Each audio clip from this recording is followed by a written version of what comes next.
오늘 말씀은 이 모든 충성된 일을 한 후에라고 먼저 선언하며 시작되고 있습니다. 이 모든 충성된 일, 그 일이 어떤 일이었습니까? 31장까지 이루어졌던 히스기야의 예배의 회복, 성전의 회복, 그 모든 믿음의 회복의 모습이었습니다.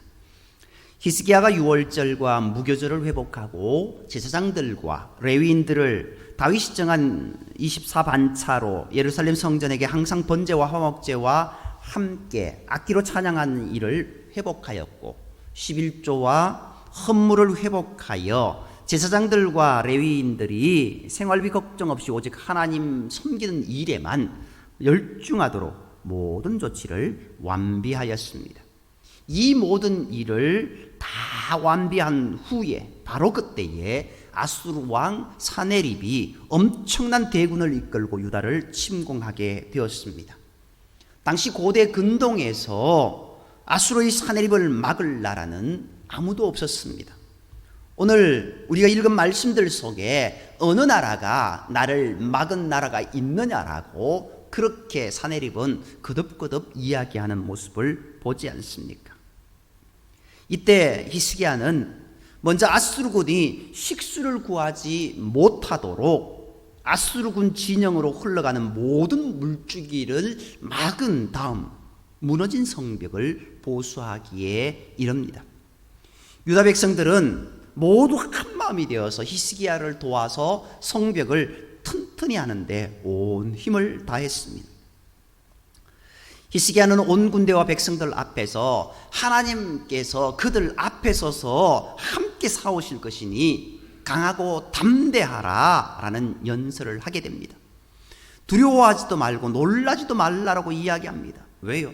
아수르와 함께하는 자는 육신의 팔이고 우리와 함께하는 분은 여호와 하나님이시니 두려워할 필요 없다, 놀라지 할 필요가 없다라고 그렇게 이야기하고 있는 겁니다.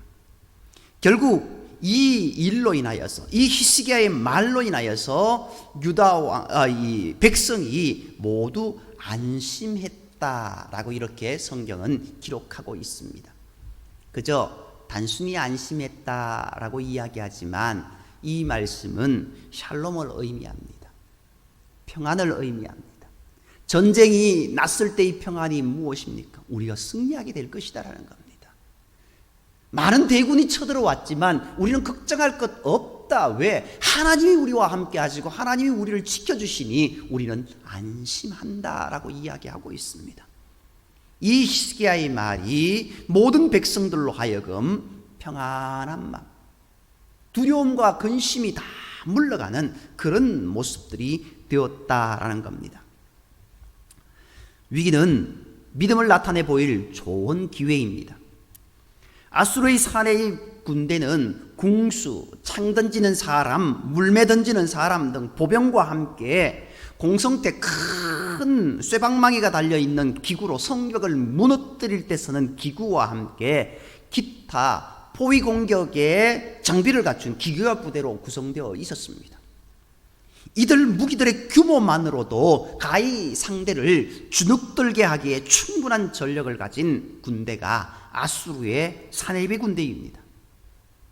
그러나 유대인은 이런 무기들을 상대할 무기들이 전혀 없었습니다.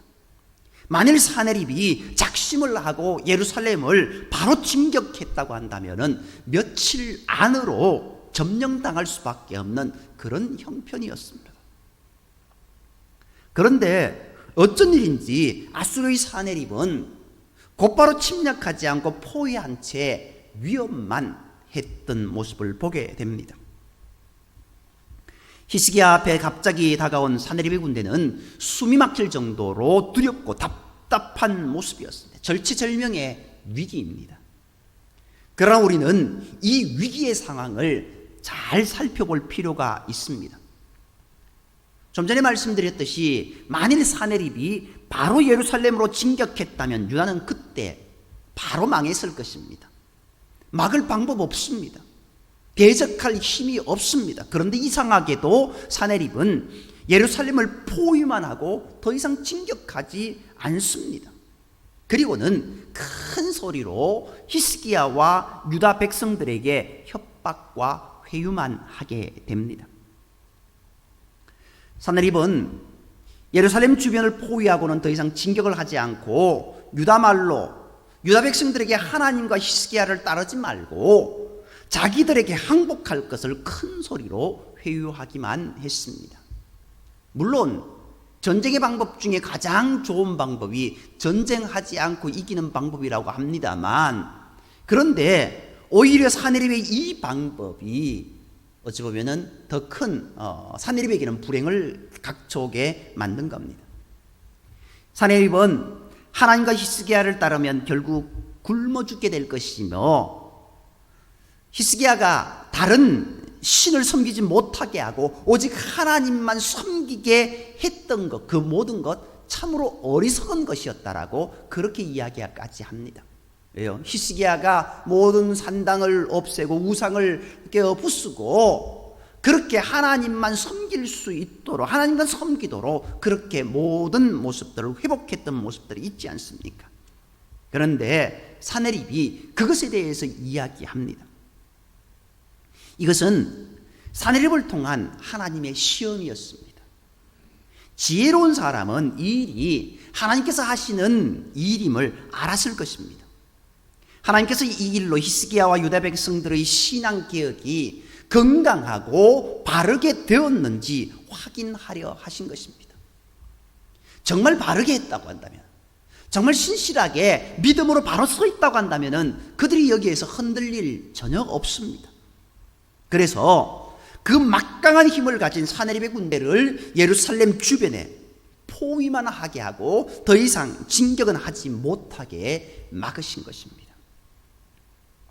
이와 같이 때로 우리에게 위기가 매우 위협적으로 다가오는 때가 있습니다. 그러는 듯 하지만 우리의 생명은 오직 하나님께 달려 있음을 믿고 강하고 담대함으로 나아가는 저와 여러분이 되어야 될 줄 믿습니다. 끝까지 주님을 붙잡는 자는 악한 여견을 이기고 큰 승리의 기쁨을 맛볼 수 있게 됐다라는 걸 우리는 기억해야 될 줄 믿습니다. 그러나 때때로 염려와 걱정과 두려움이 찾아올 때가 있습니다. 지금 우리가 염려하고 두려워하는 것 무엇입니까? 그것이 무엇이든 주님은 그것들보다 더 큰 능력을 가지신 분이심을 우리는 믿어야 될 줄 믿습니다. 주님께 우리의 믿음을 보여드리고 주님만 바라봅니다. 주님만 의지합니다. 주님께서 우리의 삶에 지켜주시는 그 은혜가 있기를 소망합니다라고 고백하는 저와 여러분이 되기를 원합니다. 주님은 마지막 때에 믿음을 보겠느냐라고 말씀하셨습니다. 오늘 우리를 향하여서 네 믿음이 어떠하냐라고 물으실 수도 있습니다. 물론 그럴 일은 없습니다만은 오늘 우리가 하나님 앞에 어떤 믿음으로 나아가고 있습니까? 하나님을 향한 절대 믿음으로 나아가고 있습니까? 아니면은 되면 되고 안 되면 안 되는 그런 반쪽짜리 믿음, 아니 믿음이 아닌 믿음을 가지고 살아가고 있습니까? 주님은 우리를 향하여서 말씀하십니다. 네 믿음을 보이라. 어찌 보면은 이 히스기야의 고백이 히스기야의 믿음을 보여준 고백입니다. 두려워하지 마. 하나님이 우리와 함께 하셔. 두려워하지 마. 이 산헤립이 자기가 크다라고 이야기하지만 우리 하나님은, 우리를 지키신 하나님은 더 크고 능력이 많으신 분이야 라고 그들 앞에서 행하고 선포하고 있는 그런 모습이다라는 겁니다. 오늘 우리에게도 이런 선포가 있어야 될 것이고 이런 고백이 있어야 될 것이고 이런 믿음으로 살아가는 저와 여러분이 되어야 될 줄 믿습니다.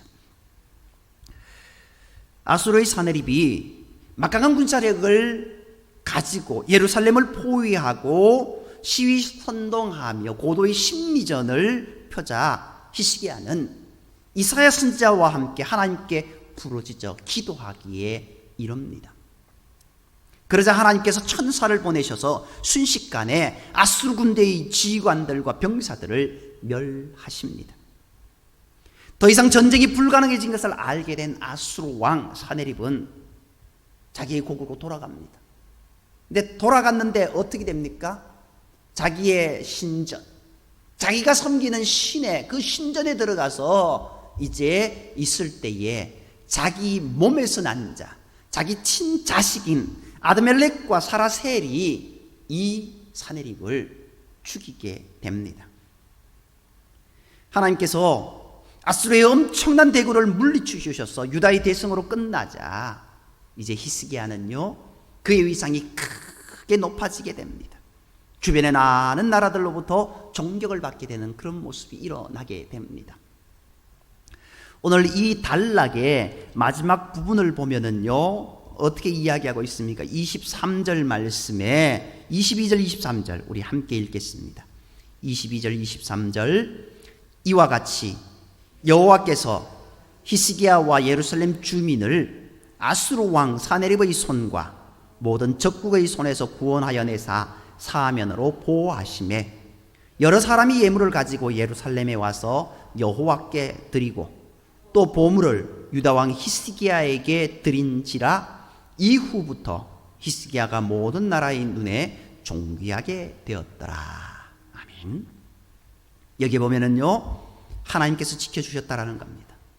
여호와께서 히스기야와 예루살렘 주민을 보호하셨다, 지켜주셨다라고 이야기하고 있습니다. 사네립의 손과 모든 적국의 손에서 그들을 지켜주신 하나님.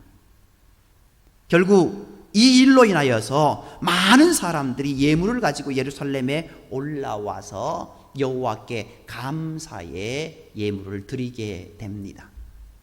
그런데 여기까지는 어찌 보면은 이 사건의 어찌 보면은 중요한 부분이다라고 이야기할 수 있는데, 이 뒷부분은 뭔가 문제가 있겠구나라는 것을 보게 됩니다. 드리고 어떻게 해요? 또 보물을 유다 왕 히스기야에게 드린지라 이후부터 히스기야가 모든 나라의 눈에 존귀하게 되었더라. 뭔가 뒤에 여운이 있습니다. 아니나 다를까 뒷단락에 성경에 보면은요, 보통 이제 요즘은 조금은 그 단락에 어떤 주제를 딱 심어 놓습니다.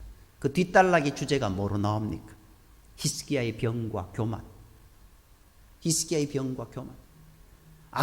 히스기야가 이 뒤에 어떻게 되었구나. 그것 때문이었구나. 우리가 쉽게 이해할 수 있게 됩니다. 아수르 왕 사네립은요, 그가 믿고 의지하는 신의 신전에서 죽임을 당했습니다. 그의 신은 그를 지켜주지 못했습니다. 너희가 믿는 신 히스기야가 그렇게 섬기자고 했던 그 신, 나를 이기지 못한다. 세상에 많은 나라의 신들이 나를 이기지 못했던 것처럼 너희들도 이기지 못한다 라고 했던 그 모습. 그런데 오히려 이 아수르는 어떻게 하고 있습니까?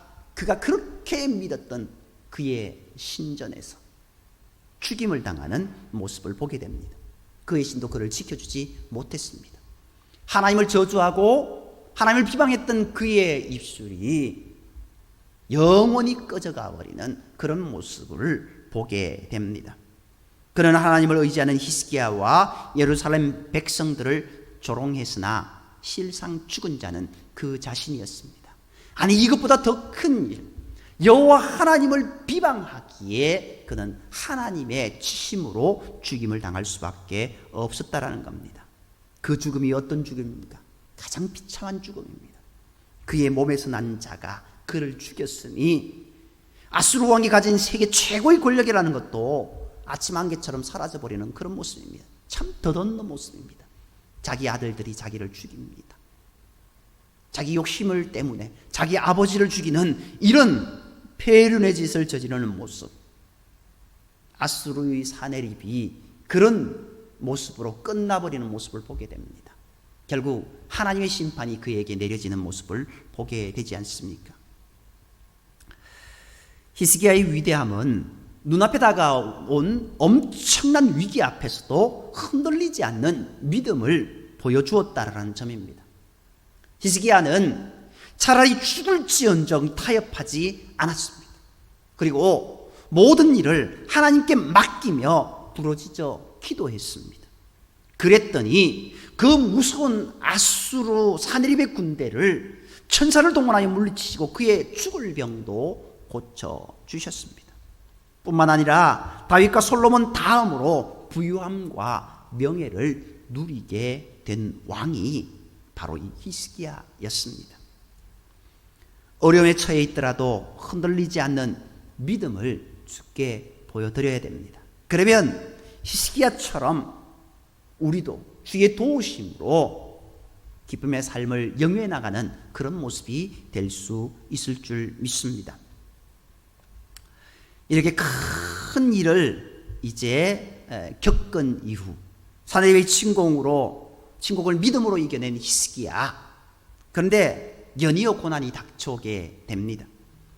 병이 들어 급한 죽게 된 것입니다. 히스기야는 다시 한번 하나님께 기도하였더니 하나님께서 그 죽을 병도 고쳐주셨습니다. 한마디로 히스기야가 어떤 기도를 했습니까? 내가 하나님께 이제까지 했던 것 하나님 보셨지 않습니까? 그것 보시고 나를 다시금 살려달라고 그렇게 기도했지 않습니까? 어찌 보면 떼서는 기도고 어찌 보면은 간절함의 모습들로 기도했지만 하나님께서는 그 히스기야의 기도에 응답해 주셨습니다. 그러나 하나님께서 연이어 두 차례에 걸쳐서 큰 기적으로 응답하여 주시자 히스기야는 그만 교만해져 버립니다. 하나님께 받은 은혜에 대한 감사를 드리지 않았습니다. 한번 보십시오. 말씀에 보면은요, 앞부분에 큰 전쟁의 승리 이후에, 물론 11개의 모습은 조금 다릅니다만은요, 이 역대기는요, 그렇게 기록되어 있습니다. 전쟁의 큰 승리의 이후, 그리고 이제 그 바로 다음에 히스기야의 병이 고침받는 그 이후에 그가 하나님께 감사했다라는 모습은 없습니다. 그가 자기가 한 것인 양 교만한 마음이 들어가게 되었습니다. 그것이 결국 그를 진노의 자녀로, 여호와의 진노가 히스기야에게 내리게 되었다라는 겁니다. 히스기야는요, 하나님께 큰 죄를 저지릅니다. 하나님이 가장 미워하시는 것이 바로 교만의 모습이 아닙니까? 히스기야는 그 모든 일들을 자기가 한 것인 양, 이제 내가 이 병 낫게 된 것도 내 자랑처럼 그렇게 여겼던 겁니다. 그 모습들로 인하여서 하나님께서 그에게 진노하심에 그 재앙을 내리게 됩니다. 그러나 이 재앙을 내리려고 할 때 히스기야가 하나님께 다시 한번 회개하며 기도합니다. 그리고 이스라엘 백성들로 회개하여 기도했다라고 그렇게 26절은 이야기하고 있습니다. 히스기야가 마음의 교만함을 뉘우치고 예루살렘 주민들도 그와 같이 하였으므로, 예루살렘 주민들도 그와 같이 했다라는 것은요, 좀 이해가 안 갑니다. 이것은요, 앞부분을 다시 한번 생각해야 됩니다. 이스라엘 백성들이 사내립에 의해서 큰 공격을 당했습니다. 전쟁에 정말 절체절명의 위기를 당해서서 이제 멸망의 앞에 이르렀는데, 이제 하나님의 도우심으로 인해서 그들이 이제 구원함을 입게 되었습니다.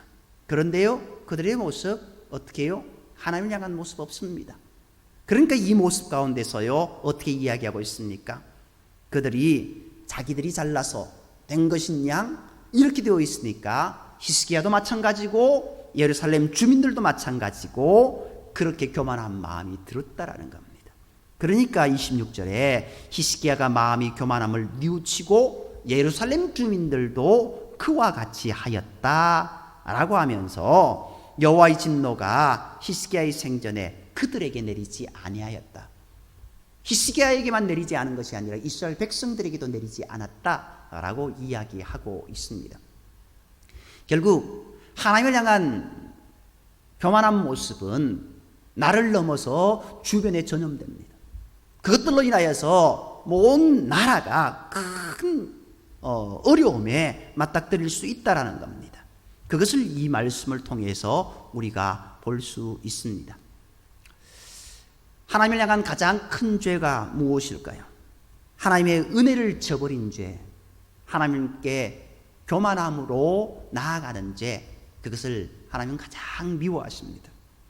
히스기야가 저지른 가장 큰 죄는 하나님께서 그에게 내리신 섬김의 기회를 상실한 죄입니다.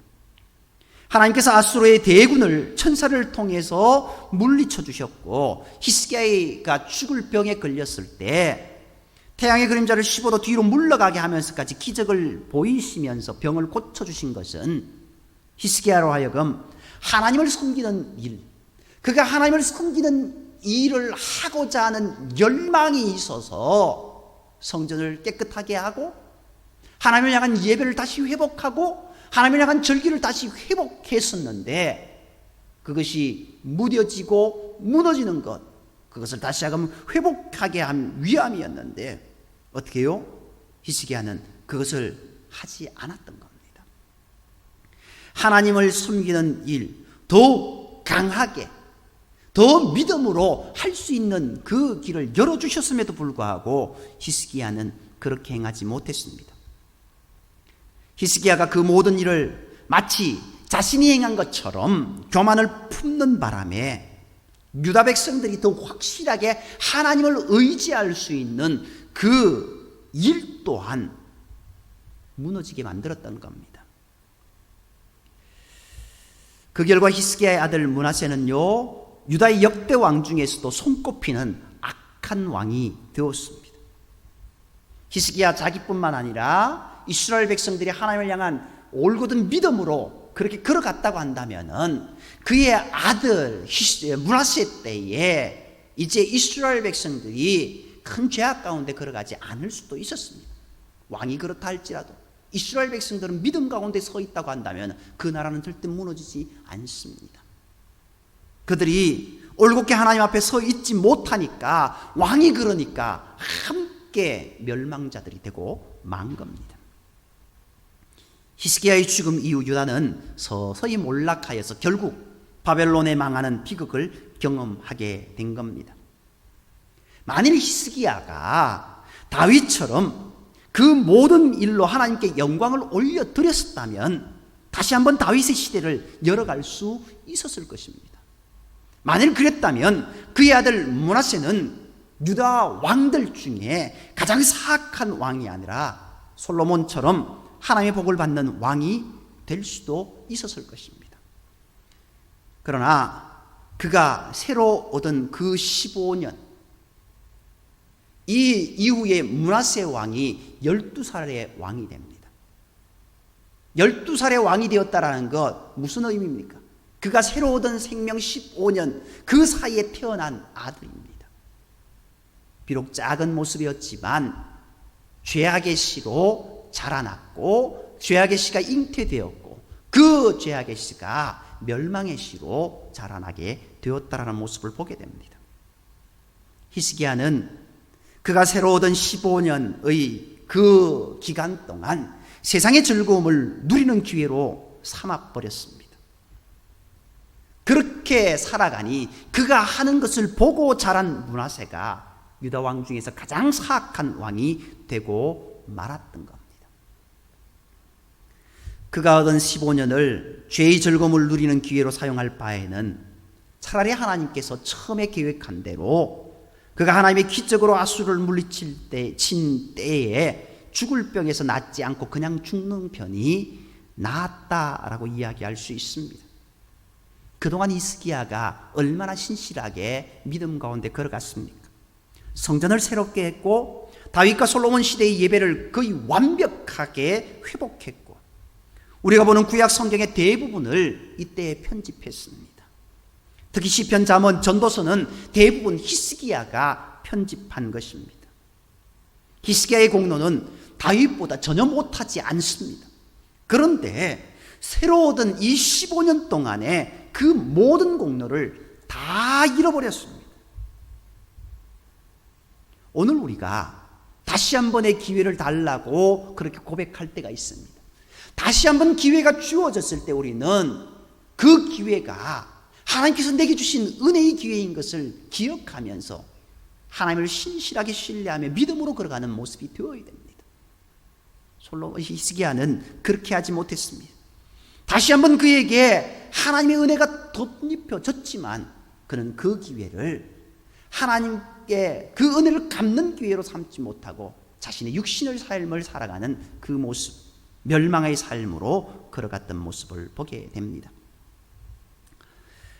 역대기 저자는 히스기야가 죽을 병에서 나은 후 바벨론의 사신을 만날 때 하나님께서 그의 심중에 있는 것을 알기 위해 일시적으로 그를 떠났다라는 식으로 기록하고 있습니다. 열왕기야 이사야서에 기록된 것을 종합해보면요, 그가 15년의 삶을 더 얻은 후에 하나님께서 하신 모든 기적을 자기의 공로로 여기고 바벨론 사신에게 자랑했을 때 하나님께서 그를 떠나셨다라고 이야기하고 있습니다. 복이 도리어 화가 된 것입니다. 죽을 병에서 나은 것이 도리어 재앙이 되었습니다. 26절에서 히스기야가 회개했다라는 것은 언제를 가리키는 것인지 잘 모르겠습니다. 그러나 그가 죽을 병에 걸렸을 때인 열왕기상 20장 1절 이하의 회개를 가리키는 것이라면 히스기야는 구원을 받았는지조차도 확실치 않습니다. 오늘 우리가 하나님께 주시는 은혜의 삶을 살아가는 모습 너무나 중요합니다. 우리의 모습 가운데 회개하는 모습 너무나 중요합니다. 그때가 언제냐고요. 내 인생의 마지막 때에 회개하는 것, 그것도 중요합니다. 그러나 하나님께서 우리에게 기회를 주셨던 그 모든 시간에 우리는 하나님을 향한 믿음 가운데 걸어가는 모습이 되어야 될 줄 믿습니다. 다만 오늘 27절 이하의 말씀을 보면은 히스기야를 부유하게 하신 하나님의 모습이 나옵니다. 어찌 보면 이 부유함이 그에게는 더 큰 죄악을 이끄는 그런 모습이 되었다라고 이야기할 수 있습니다만, 아무튼 하나님께서는 그에게 큰 부를 주셨고 큰 존귀와 영광을 허락해 주셨던 모습을 보게 됩니다. 물론 이 일들로 인하여서, 이 주신 것들로 인하여서 히스기야는 많은 일들을 하게 됩니다. 이제 기온샘에서 이제 그것을 불러들여서 이제 예루살렘 성전에 예루살렘 성 안에 기온샘물을 이렇게 뚫는, 안반을 뚫는 대공사도 시작하게 되었고, 좀 전에 말씀드렸던 이제 성경에 대한 그런 부분들도 하는 모습들 있습니다. 그러나 결국 히스기야에 대해서 이야기할 때 앞부분에 중요한 모습도 있지만 뒷부분에 안타까운 모습, 그것을 빼놓을 수 없습니다. 결국 오늘 우리가 하나님을 향한 믿음의 모습 가운데 살아가는 모습, 그 모습이 어떠해야 되는가? 우리의 삶이 끝나는 그 순간까지 온전히 믿음으로 살 수 있는 그런 모습이 되어야 된다라는 겁니다. 이것을 위해 우리는 늘 기도해야 됩니다. 하나님, 우리가 하나님만 바라볼 수 있는, 하나님만 의지할 수 있는 그런 은혜를 허락하여 달라고. 우리가 흔히 이야기합니다. 정신줄 놓지 말라고. 우리가 믿음의 줄을 놓아서는 안 됩니다. 히스기야는 그 믿음의 줄을 한번 놓아버렸습니다. 그 놓아버리는 믿음의 줄 때문에 그뿐만 아니라 그의 후손까지 큰 낭패를 당하는 모습을 보게 됩니다. 하나님께서 주신 은혜를 잊어버리지 않는 저와 여러분이 되기를 원합니다. 하나님께서 우리에게 은혜를 부어주시는 것은 우리로 행할 수 있는, 하나님을 찬양하며 하나님께 영광 돌리는 그 일들을 행하라고 주신 모습입니다. 내가 많은 것을 얻었다라고, 내가 많은 일을 할 수 있다라는 것은 하나님께서 나를 통하여서 일하시고자 하시는 그런 말씀입니다. 그렇기에 내게 물질을 주셨을 때 그 물질로 하나님의 일을 행하고, 내게 건강을 주셨을 때 내 그 건강으로 인하여서 하나님의 나라의 확장을 위해서 일하고, 내게 존귀와 영광을 주시고 내게 자리를 주셨을 때, 지위를 주셨을 때 그것으로 인하여서 하나님의 이름이 더 높일 수 있는, 하나님의 그 크신 사랑을 전할 수 있는 저와 여러분이 되어야 될 줄 믿습니다. 그것이 하나님이 우리에게 복 주시는 이유입니다. 물론 그 사람이 믿음으로 바로 섰기 때문에 복을 주시는 것 맞습니다. 그러나 그것보다 더 앞서는 것이 무엇인가? 하나님은 우리에게 복음을 전하고 하나님의 사랑을 전하는 것을 더 원하신다라는 겁니다. 그 모든 것의 기본이 이것이고, 그리고 나로 믿음의 모습으로 더 살아가도록 그러한 은혜를 주시는 모습들도 있다라는 것을 기억하면서 우리의 삶에 어떤 모습이 올지라도 주님만 바라보는 그런 삶을 살아가기를 원하고, 기도하며 살아가는 저와 여러분이 되기를 원하고, 그리고 하나님의 은혜를 주셨을 때 날마다 하나님을 찬양하며 하나님께 영광 돌리며 주님께서 우리에게 하시고자 하시는 그 뜻을 나타내는 저와 여러분의 얘기를 간절히 소망합니다. 기도드리겠습니다. 사랑과 은혜의 하나님, 오늘 히스기야가 하나님을 향한 믿음 가운데 온전히 서 있을 때 큰 어려움을 맞닥뜨렸지만 그 모든 어려움을 물러가게 하신 하나님, 그러나 그의 마음에 교만함이 싹 틀 때 결국은 그의 마지막이 안타까운 모습으로 변해버리는 모습을 보게 됩니다. 주님, 오늘 우리의 마음에 교만한 마음을 다 내려놓고 주님만 바라보며 주님 뜻 가운데 걸어갈 수 있는 우리의 삶이 되게 인도하여 주셨고, 어떤 두려움과 어떤 어려움이 온다 할지라도 두려워하지 말고 놀라지 말고 나를 지켜주시고 인도하시는 그 하나님으로 인하여서 감사하며 오히려 믿음으로 달려갈 수 있는 우리의 삶이 되게 인도하여 주시고, 또 우리에게 하나님께서 큰 은혜를 부어주실 때 나로 하나님께서 하시고자 하시는 일이 무엇인지 기도하며 그 일을 행하며 나아갈 수 있는 우리의 모습이 되게 인도하여 주옵소서. 모든 말씀을 사랑하시는 예수님의 이름으로 감사하며 기도드립니다. 아멘.